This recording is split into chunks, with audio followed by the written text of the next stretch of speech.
আসসালামু আলাইকুম, সবাই কেমন আছেন? সকাল থেকে ভিডিওটা শুরু করছি, না টেনে সম্পূর্ণ ভিডিওটি দেখুন। সকালে ঘুম থেকে উঠেই আমি মিষ্টি আলু সেদ্ধ বসাইছিলাম, তো ওইটা ঢেলে নিয়েছি। এই পাশে আমার মেয়ে বলতেছে আম্মু ফ্রেঞ্চ ফ্রাই করে দাও, তো ওইটা ওর জন্য বসাইছি।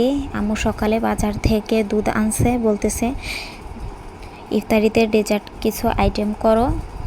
তো আমি প্রথমে ফ্রিজে রাখছিলাম, ফ্রিজে রাখার পরে এটা এখন আমি ঢেলে নিচ্ছি। এটাকে চুলায় বসাবো এখন জাল করতে। অনেক ঠান্ডা তো ফ্রিজে রাখছিলাম, তো এটা আমি চুলায় বসাই দিলাম। এখন মিডিয়াম আঁচে দিব যাতে করে দুধটা না পড়ে যায়। আমার ওই পাশে আরও অনেক কাজ আছে, এটা বসাই দিয়ে আমি সে কাজগুলো করব। এখন কাস্টার্ড পাউডার গুলাই নেব মালাই করার জন্য। আমি 2 চামচ কাস্টার্ড পাউডার পানির ভিতরে দিয়ে দিলাম। ভালোভাবে নাড়াচাড়া করে এটা মেশাতে হবে যাতে করে কোনো দলা না থাকে, তাহলে যখন আমি দুধের ভিতরে দেব তখন এটা দলা পাকায় থাকবে, তো খেতে আর ভালো লাগবে না। দেখেন গোলানো শেষ হয়ে গেছে। আমি দেখি এবার দুধের কি অবস্থা। আমি যে দুধ জাল করতে দিয়েছিলাম দেখেন কতটা টেনে গেছে। এর ভিতরে আমি একটু গরম দুধের সাথে আমি আরেকটু গুঁড়ো দুধ মিশিয়ে দিছি যাতে দুধটা আরও ঘন হয়। আমি এখন চিনি অ্যাড করে দিব। আমি আধা কেজি দুধটা অনেক টানাইছি, তো আমার অনেকখানি দেখেন কতটুকু হয়ে গেছে দুধ। এর ভিতরে পরিমাণ অনুযায়ী আমি মিষ্টি দেব। আমরা খুব বেশি মিষ্টি খাই না, খুব সামান্য। আম্মু খুব বেশি মিষ্টি খায় না, এই কারণে অল্প করে চিনি দিয়েছি। দেখেন দুধের ঘনত্বটা কত অনেক ঘন হয়ে গেছে দুধ। এর ভিতরে আমি আরেকটু জাল করে এর ভিতরে আমি কাস্টার্ড যে পাউডারটা মিশিয়ে রাখছিলাম ওইটা আমি ঢেলে দিব। এই কারণে আমি চুলার জালটা একটু কমায় রাখছি যখন ওইটা দিব, যাতে খুব জোরে জাল না হয়, তাহলে খুব তাড়াতাড়ি ঘন হয়ে যাবে। আমি এই যে ঢেলে দিলাম।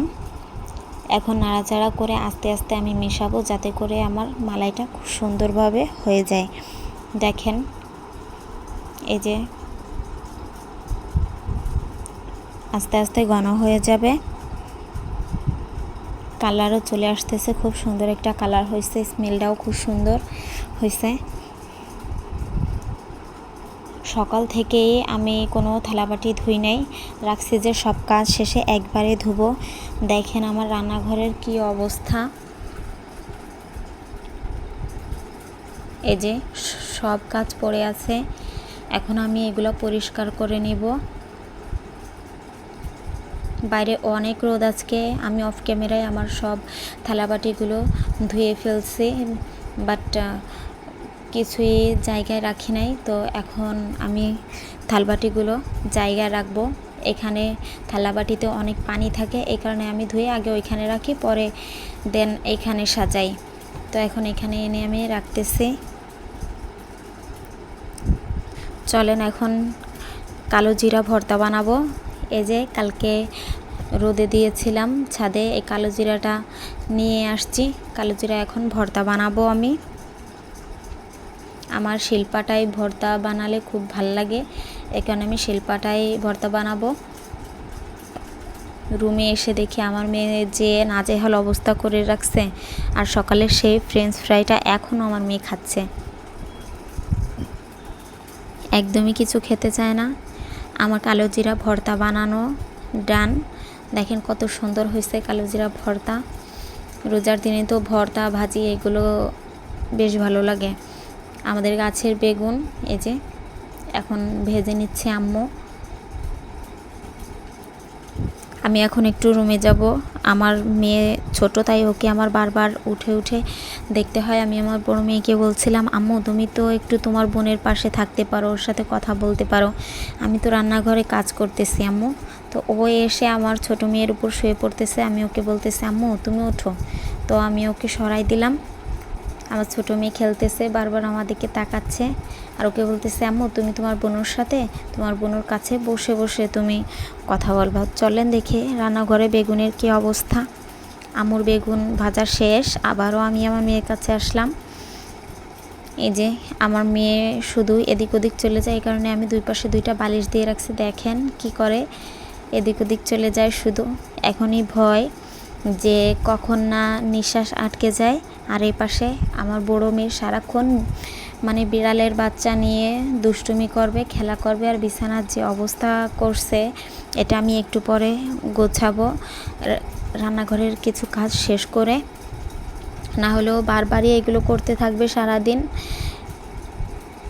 আম্মুর মরিচ পেঁয়াজ ভাজাও প্রায় শেষ। দেখেন বেগুন ভাজা হয়ে গেছে, মাশাআল্লাহ কালার অনেক সুন্দর। রোজার দিনে যতই কম করতে চাই ততই খাবারের আইটেম অনেক বেশি হয়ে যায়। দেখেন এই যে আমি রুমটা এখন গুছাই নেব। রুম এলোমেলো থাকলে ভালো লাগে না, গোছানো থাকলে মনে হয় অনেক হালকা হালকা লাগে। আর দেখেন কি অবস্থা করছে আমার মেয়ে, সব খাবার জিনিস সে বিছানায় ফেলাবে, বিছানায় খাবে। আমি বলি আম্মু তুমি টেবিলে খাও, কিন্তু সে যাবে না। আর এখন এই যে বেগুনগুলো ভর্তা বানাবো। সকালে যে গাছ থেকে আম্মু পারছিল সেই বেগুনগুলো আমি এখন ধুয়ে নিলাম, এটাকে একটু পরে ভর্তা বানাবো। আর আম্মু সকালবেলায় কলাও আনছে, বাট আপনাদের দেখাই নাই। এখন এগুলো আমি কেটে নেব। যে মালাইটা করে রাখছিলাম কলা দিয়ে আর কিছু ফল আছে, এগুলো দিয়ে আমি একটা ডেজার্ট আইটেম বানাবো। তো আমি কিছুতেই এটা খুলতে পারছিলাম না, তো অফ ক্যামেরায় এটা আমি খুলে নিলাম। এর পাশে আমি আরও অনেকগুলো কাজ করছি, যেমন এই আলুগুলো ছুলছি। এখন আমি কিছু ফল ভিজিয়ে রাখছিলাম, এগুলো এখন কাটবো। দেন আমার ফলগুলো কাটা শেষ, এই যে ফলগুলো কাটা শেষ। এখন আমি আমার যে ডেজার্টটা করব এটা আমি সাজাবো। দেখেন প্রথমে আপেল দিয়ে দিলাম এর ভিতরে। আপনার ঘরে যে যে ফল থাকবে সেইটা দিয়ে প্রতিদিন না হোক সপ্তাহে একবারও হলেও ডেজার্ট আইটেম করতে পারেন। রোজার দিনে বিভিন্ন আইটেম করতে খুব ভাল লাগে। আমি চেষ্টা করি নতুন কিছু করার। আমার শাশুড়ি বলে তুমি নতুন কিছু করবা, ইফতারিতে সবসময় এক নাস্তা খেতে ভালো লাগে না। তাই আজকে মিষ্টি কিছু করলাম। আমরা মিষ্টি সবাই খুব কম খাই, এখানে মিষ্টিটাও কম দিছি। আমার ঘরে 3টা ফল ছিল, তাই 3টা ফলই দিলাম। আমি আমার মতো করে সাজালাম। আপনারাও চেষ্টা করবেন রোজার দিনে একটু ফল ডেজার্ট আইটেম বেশি খাওয়ার জন্য। ভাজা পোড়া খেলে মানে অনেক ক্ষতি, এই কারণে ওইটা বেশি একটা খাই না আমরা, মাঝে মধ্যে খাই। তো দেখেন আমার ডেজার্টটা রেডি হয়ে গেছে প্রায়, আর একটু হলেই শেষ কাজ। তো এখন আমার ডেজার্ট আইটেমটা রেডি। তো এখন ইফতারির সময় হয়ে গেছে, আজান দিয়ে দেবে। আমার ভিডিওটি যদি ভালো লাগে সবাই পাশে থাকবেন, লাইক করবেন, সাবস্ক্রাইব করবেন। আল্লাহ হাফেজ।